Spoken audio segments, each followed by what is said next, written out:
Hello, everybody.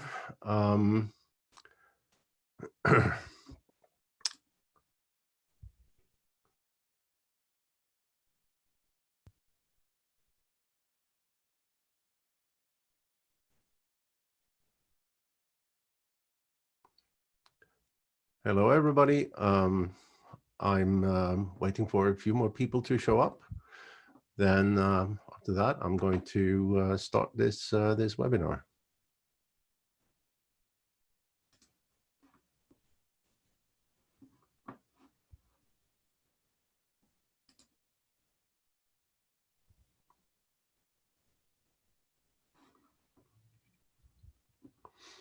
All right, we'll have a bunch of people adding us, joining us here. So let me just start. I'm going to share my screen, and I should have my camera on. I'd like to have the camera on. I got a little cold, so I'm sorry about that, but hopefully you can still understand me. So here we go. So we're going to talk about pricing, and I call this know your price or pay the price. And what we're going to do here, I'm going to talk a little bit about setting the stage, about pricing psychology, and pricing actions, things you can do today to increase your customers' willingness to pay. Let me also say that this is going to be based on case studies, so no theories, but practical advice. If we start with why pricing is so important and setting the right price and using the right methodology, it's want to look at first Elizabeth here. She's not very happy, and that is because she was guessing her price. She used gut feel, maybe fixed margin, or peg her price to a competitor. And that's not working very well. If you compare to Anne here, who's doing really well because she used data and science, and she understands willingness to pay and differentiators that increased her customers' willingness to pay. Now, how this all started for me was that I had a chance to run a couple of companies in Europe and a couple of companies here in the States once I moved here. And we did experiments with pricing. And some completely blew up, similar to what you just see, whereas others were very, very successful. And what I had learned in business school and what I could read about pricing was so academic that it was really useless. I couldn't learn from that why some experiments worked and some didn't. Then, of course, there's a lot of mumbo jumbo when it comes to pricing. So I set out to make pricing practical. And that's what we're going to talk about here today. But if we start with the basics, I'd like to say that we're standing on the shoulders of three giants. The first one is Peter Drucker, and he's been called the founder of modern management. And he said, customers rarely buy what companies think they're selling them. And with that, he summarized how difficult it is for all selling organizations, including my company, to understand why people buy, or maybe more importantly, why they don't buy. The other shoulder is this guy, Warren Buffett. He said that the single most important criterion in evaluating a business is its pricing power. Now, what does that mean? Well, pricing power is the ability to raise prices and not lose sales volume. And we're going to talk about that a little bit here. The academic the academic background that sort of didn't work is what I learned in business school, and what generated demand curves looking like those, a straight line or maybe even slightly bent line. These are completely unrealistic, and it assumes that we as buyers are 100% rational. And of course, we're not at all. We're not rational at all. And behavioral economics, however, is how real people, is the theories and practice of how real people make buying decisions. And this is the stuff that we're working on. And we take inspiration from three Nobel Prize winners who all are leaders, or was leaders in the term of Herbert Simon, in the field of behavioral economics. And actually one of my guys here in Los Angeles is taught up by Richard Thaler. So why is price important then? Well, if you look at any company, its resulting profit comes only from three variables. It's the cost, sales volume, and price. And price of those have the highest lever on profitability. A few years ago, McKinsey did a study of the Fortune 500s, and they said, what if we change these one of these three variables 1%? What will happen with profitability?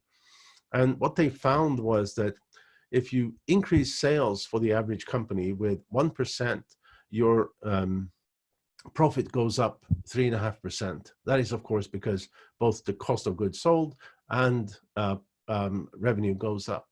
If you manage to reduce cost with 1%, profitability goes up with an average 5.5%.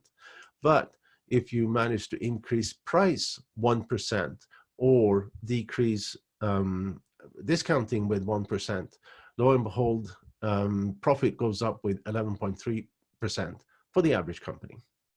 Now, pricing itself doesn't live in a vacuum. And I'm using this joystick horse to explain what I mean with that. If you look at the horse itself, that sort of drives the knight forward, but it's also your product or your service. The knight itself is marketing. It encourages the horse and it steers the horse. The lance is sales, because that's what drives as far as you can possibly get into the customer community. And price then is the very tip of the lance. What this all means is that all of these variables needs to work in concert. You can't have a three-legged horse and expect to be very successful. You can't have marketing or a knight that drives the horse in a circle. And if the lance is only a foot long, it's also not going to matter if the price is right. So, which is one of the reasons, of course, why pricing is one of the 4 P's of marketing. Another way of looking at this is this wonderful picture. And what we have here is that we have 2 companies with a commodity product and in a price war and no customers. Compared to the guys selling hard lemonade, they have all the customers, and because they understand the market, they can also command higher prices. And that's what good pricing is all about, understanding the market better, so you can defend higher prices. But let's talk a little bit then about psychology and the psychology of pricing. There's something called expectation bias. And what that means is that the price of your product or your service sets an expectation of the benefit or lack of benefit that the product or service may have. So expectation bias is something we all have. I have it, you will have it, and all your customers have it. And what it means is that if the price is too low, it sets an expectation of poor quality, and your potential customers will not purchase. And the lower the price, the more people would decide not to buy because of low, expectation of low quality. Let me give you an example of this from my own life. I was in Vegas. I needed a haircut, and I was passing this sign. It said $9 for a haircut. For me, that is an expectation, sets an expectation of poor quality. So I didn't take up on that offer, and I continued. And so is a $12 haircut. And in the end, I have my haircut paid $20, which is what I expect to pay for a haircut. Now, I don't know whether that $9 haircut was any better than the $20 haircut, but I didn't want to take the risk. In fact, it could have been the other way around. But again, I was not willing to take that risk. But I think in the end, I did the right decision, as there are out there people fixing $9 haircuts. Well, what more then? Well, so price can be too low, but of course it can also be too high. If we look at these 2 quality watches, the one to the left is in fact unaffordable for most people. And compare cars, the same thing. 2 quality cars, the one to the left is too expensive for many people. So the right price is a balance. It's not too high and it's not too low. So low price is never the answer. It's the right price that is the answer. And that's really important because in studies, it is shown that 81% of buyers buys the best value, not the lowest price.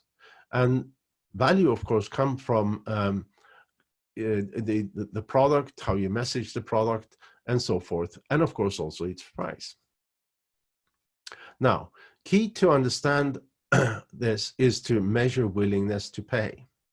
Now, how do you go about to do that? Well, you do online market research, price-specific online market research. And the result of this is demand curves looking like this. This, as you can see, is dramatically different than the straight line demand curves I started to talk about and that they teach out at universities, except of course when I'm talking to universities locally here in Los Angeles. And here we have price on the x-axis and we have sales volume or demand on the y-axis. And we can see that there's a price that's going to give us maximum sales or maximum market share. And if we consider lower prices than that, the lower the price, sales goes down because more and more people, potential buyers, would think this becomes a message, sets an expectation of inferior quality. And if we go to the other side, of course, as you increase price, more and more people, potential buyers, would say this is becoming too expensive. The other thing we can see from these charts are price walls, psychological price points where a small price change generates a significant change in demand. And just let me give you an example of that. About half a year ago, I was spending some time with one of the vice presidents over at HP, the computer maker. And he told me how they took this one computer model and they started to increase the price $1 at the time. And they could increase the price $17 with no change in sales volume. But as soon as they went up $18, sales just fell through the floor. They had found one of these price walls. It also means that they had been leaving $17 on the table for every single computer that they sold. And of course, when you're selling 10,000 computers a day, that starts to add up. So pricing is really important. Between those price walls, we had plateaus like this HP story indicates. Nothing happened with sales volume at different prices. And then because we have price and we have sales volume, we can calculate revenue. And then we can see that, like in this case, this is quite common actually, that we have multiple revenue peaks. The one to the left generates also a high sales volume, whereas the one to the right generates a lower sales volume.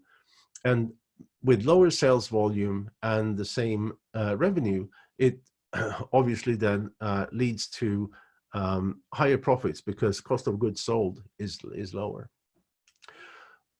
But let's continue this. It's not good enough just to have those charts. Those also need to be segmented. And I'm going to give you they need to be segmented by what we call value drivers and decision drivers. These are aspects of a product. It could be features and functions, or a service, I should say. It could be features and functions. It could be marketing messages, and it could be how you position your company and the product in the marketplace. It also needs to be correlated with demographics and market verticals. And when you have all this, you will get a recipe for the right price for the right market and so forth. Let me give you an example, value drivers and decision drivers. And this is going to be something very simple. It's something we all can relate to. It is premium coffee to go. And here we can see the segmentation based on marketing message. We can see that those who prefer a marketing message related to the organic coffee have a very low willingness to pay.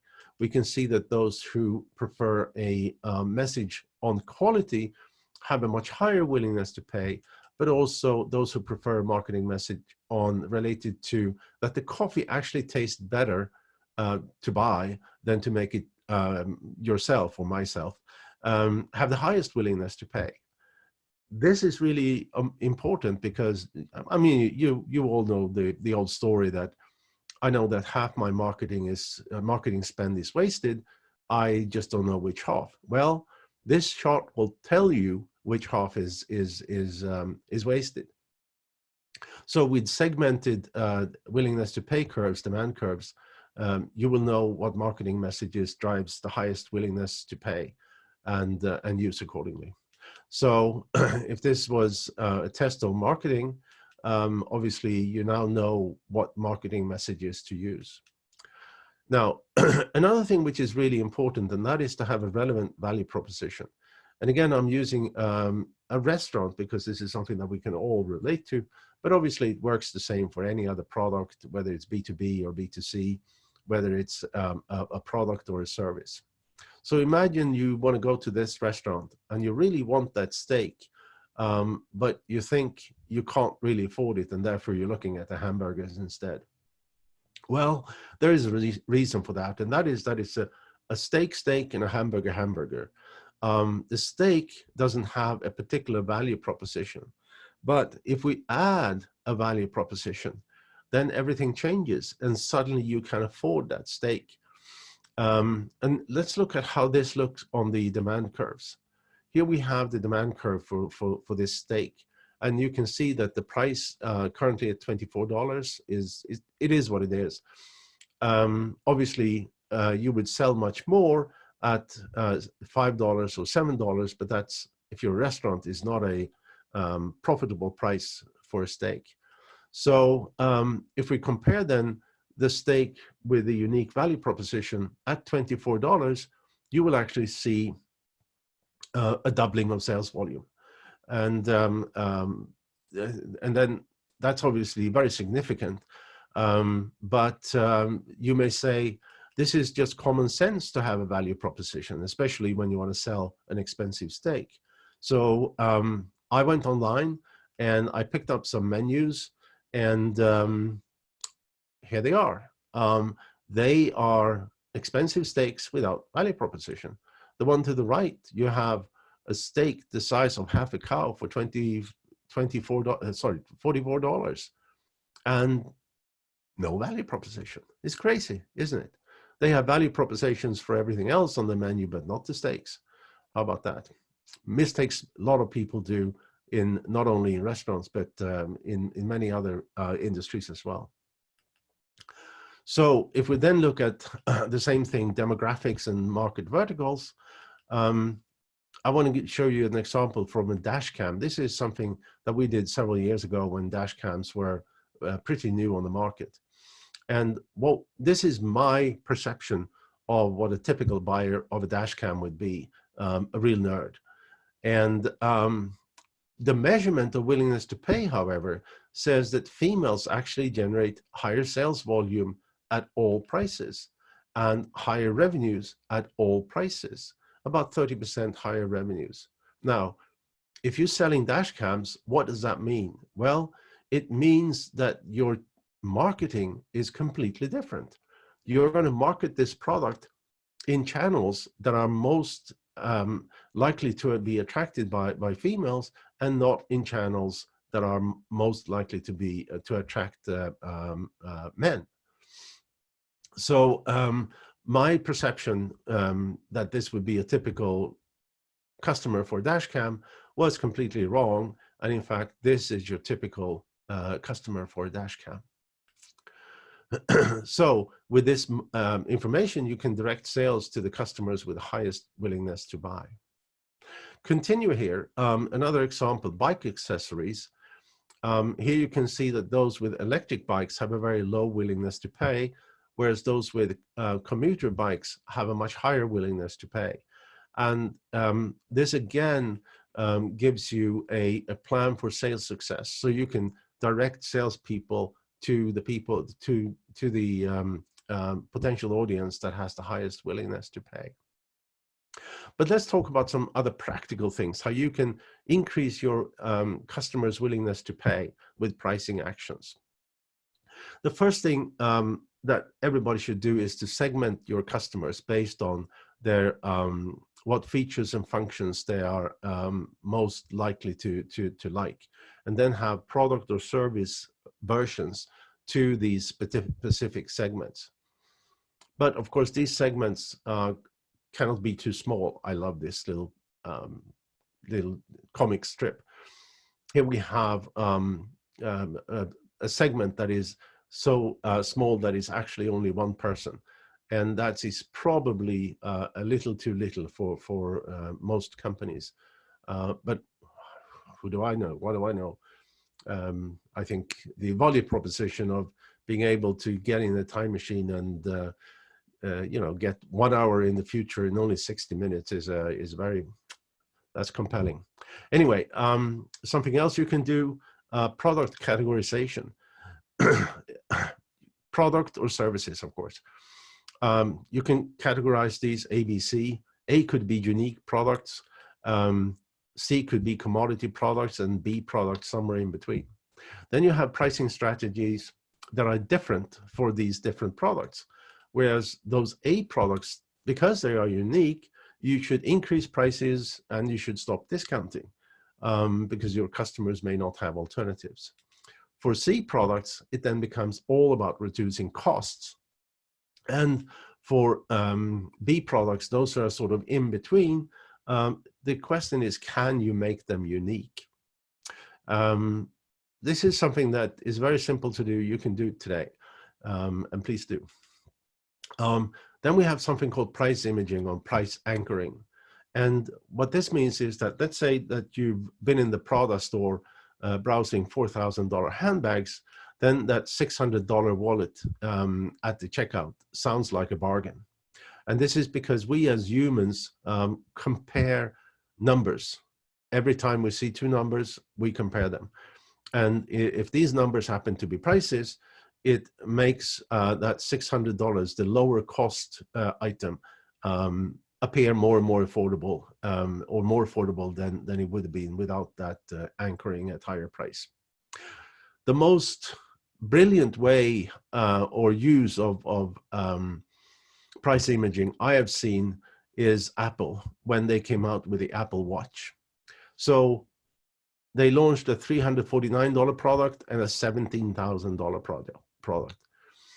Now, I don't think they sold many, or if they sold any of these $17,000 watches, but every journalist who wrote about this wrote about the audacity of Apple having a $17,000 product and a $350 model. But for those who were in the market for the first Apple Watch, whenever they read about this, and they probably did because they were interested buyers, that $350, $349 became more and more and more affordable. So that is like I said, is a brilliant way of using price imaging. Another thing you can look at is how prices work when they're, how should I say, price works when in between products. Here we have three drills, one at $90, one at $95, and one at $120. And as you can see from the diagram to the right, the cheapest one is by far the best seller. Now, here the company did one single price change. They took drill 2 up to $111. And that completely changed the decision landscape. So what happened, if you see on the chart again, suddenly the cheapest drill became the lowest seller. The one that increased in price became the best seller, and also the most expensive drill sales went up. Now, why is that? Because before the price change, what buyers thought was that the two drills, 1 and 2, were so close in price that there can't be any quality difference. And therefore, saving a couple of bucks buying the cheapest one is what most buyers would do. After that change, the perception, the expectation buyers set that the drill 2 must be much better than drill 1. And by the way, only for a few bucks more, I can get the best, which is drill 3. So the result of this tiny price change, or single price change, I should say, was that among these three products, revenue increased 14% and gross margin with about 20. Something else you can do is look at increased prices on low volume products. If you have, in this case, milk, something that a lot of people buy very frequently, they know what it should cost. But if you sell something else, whatever that is, that they don't buy every day, you often have the ability to increase prices very substantially without any change in sales volume. You just make more money. Now, you may or may not sell more of them, but again, you may make more money. And when it comes to discounting, this is really key. You don't want to discount across the board. You want to make sure you use discounting strategically to drive customers to buy more expensive products that obviously have a higher dollar gross margin. And finally, you can add services to commodity products. That's also a way of increasing willingness to pay at higher prices. And in preparation for this webinar, I looked at this company, Hilti. They're based in Liechtenstein, of all places. And they do these professional grade drills and stuff like that. And they've added a number of services to add value and be unique. I mean, fleet management, calibration service, project management, repair services, and so forth, to defend their higher prices. And I find this extraordinary because they're sort of an old school company with, call it, old school products, and they understand that adding services to products really helps to defend higher prices. So, my friends, that's a wrap. I hope you enjoyed this webinar. We're just under 30 minutes here. And one of the things that I just want to share quickly, these experiences that I talked about here comes from working with many companies in all different industries and in all different circumstances. And the methods I talked about works every time. So thank you very much. And if you guys email me, hello@atenga.com or per@atenga.com, I will send you a recording of this webinar that you can distribute to your people, or if I listen to it again, if that's what you think you want. So thank you very much. And if there is any questions here, I will go back to Zoom here and find out if there's any questions.